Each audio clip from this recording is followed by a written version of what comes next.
ఆచరించకపోయినట్లయితే పూజించకపోయినట్లయితే ఎంతో ప్రమాదం. కార్యారంభేతు విఘ్నేశం ఏనార్చంతి గణాధిపం కార్యసిద్ధిర్న తేషాం వై భవేత్తు భవతా యదా. ఏ పని ప్రారంభించినా కూడా ముందుగా విఘ్నేశ్వరుణ్ణి పూజించాలి.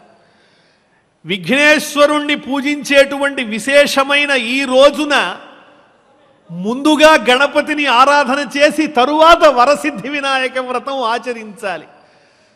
ఎవరిని పూజించినా ఏ వ్రతం చేసినా ముందుగా విఘ్నేశ్వర ఆరాధన అనేటువంటిది తప్పనిసరి.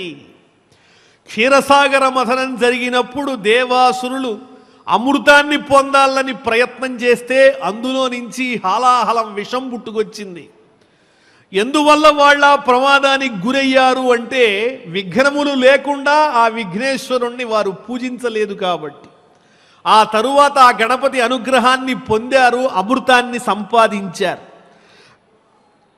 పంచవక్త్ర గణాధ్యక్ష దశబాహుస్త్రిలోచన కాంత స్ఫటిక సంకాశ నీలకంఠో గజానన గణాధిప నమస్తేస్తు ఉమాపుత్ర అఘనాశన వినాయక ఈశపుత్ర సర్వసిద్ధి ప్రదాయక.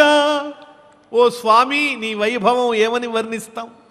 సమస్తమైన గణములన్నింటికీ నీవు అధ్యక్షుడవు, 3 నేత్రములు కలిగినటువంటి వాడవు, స్ఫటికము వలె తెల్లనైనటువంటి స్వరూపం కలిగినటువంటి వాడవు. ఓ గజానన, నీకు నమస్కారం. ఉమాపుత్ర, సమస్త పాపములను అఘనాశన, పాపములన్నీ నశింపజేసేటువంటి ఓ వినాయక, ఓ పరమేశ్వర పుత్ర, నీకు నమస్కారం అయ్యా. అభీష్టములైనటువంటి మా కోర్కెల